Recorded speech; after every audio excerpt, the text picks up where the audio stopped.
Welcome to Yashu World. Chapter 8.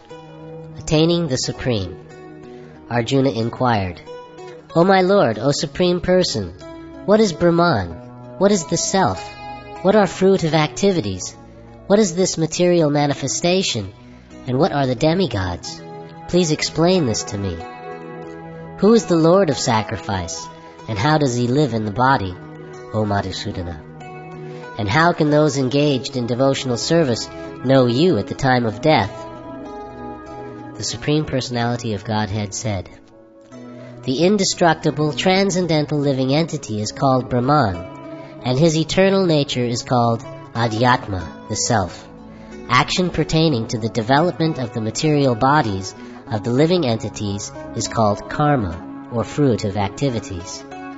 O best of the embodied beings, the physical nature, which is constantly changing, is called Adhibhuta, the material manifestation. The universal form of the Lord, which includes all the demigods, like those of the sun and moon, is called Adhidaiva. And I, the Supreme Lord, represented as the Supersoul in the heart of every embodied being, am called Adhiyagya, the Lord of Sacrifice. And whoever at the end of his life quits his body, remembering me alone, at once attains my nature. Of this there is no doubt. Whatever state of being one remembers when he quits his body, O son of Kunti, that state he will attain without fail.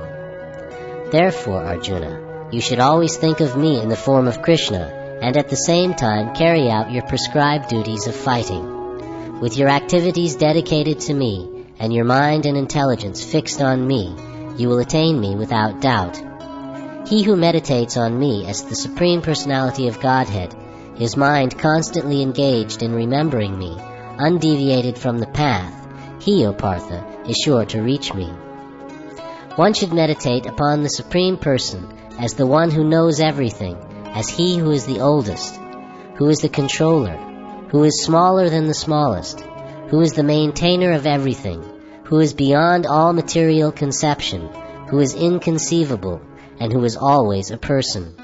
He is luminous like the sun, and he is transcendental beyond this material nature. One who at the time of death fixes his life air between the eyebrows, and by the strength of yoga, with an undeviating mind, engages himself in remembering the Supreme Lord in full devotion, will certainly attain to the Supreme Personality of Godhead. Persons who are learned in the Vedas, who utter Omkara, and who are great sages in the renounced order, enter into Brahman. Desiring such perfection, one practices celibacy. I shall now briefly explain to you this process by which one may attain salvation. The yogic situation is that of detachment from all sensual engagements. Closing all the doors of the senses and fixing the mind on the heart and the life air at the top of the head, one establishes himself in yoga. After being situated in this yoga practice and vibrating the sacred syllable Om, the supreme combination of letters, if one thinks of the Supreme Personality of Godhead and quits his body, he will certainly reach the spiritual planets.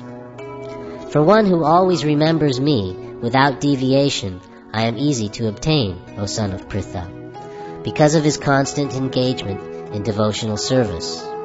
After attaining me, the great souls who are yogis in devotion never return to this temporary world, which is full of miseries, because they have attained the highest perfection. From the highest planet in the material world down to the lowest, all are places of misery, wherein repeated birth and death take place. But one who attains to my abode, O son of Kunti, never takes birth again. By human calculation, 1,000 ages taken together form the duration of Brahma's one day, and such also is the duration of his night. At the beginning of Brahma's day, all living entities become manifest from the unmanifest state, and thereafter, when the night falls, they are merged into the unmanifest again.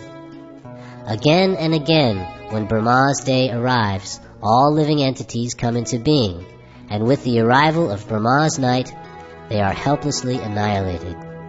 Yet there is another unmanifest nature, which is eternal and is transcendental to this manifested and unmanifested matter.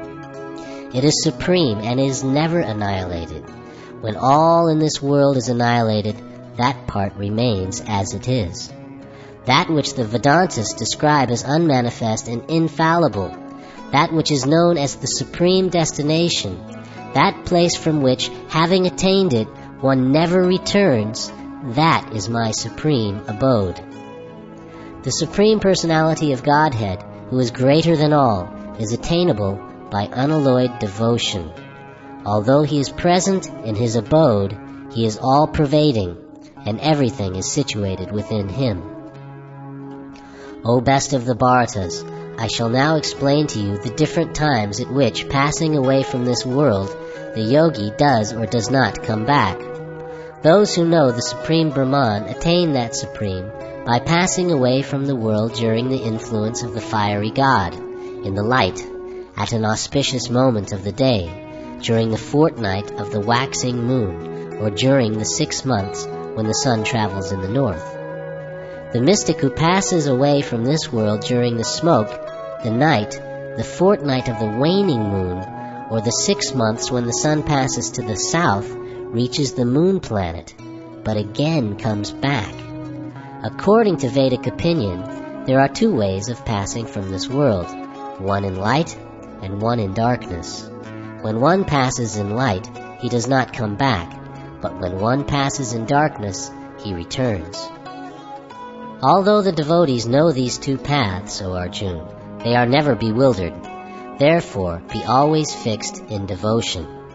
A person who accepts the path of devotional service is not bereft of the results derived from studying the Vedas, performing austere sacrifices, giving charity, or pursuing philosophical and fruitive activities. Simply by performing devotional service, he attains all these, and at the end he reaches the supreme, eternal abode. Yashu World. Please like, share, comment and subscribe.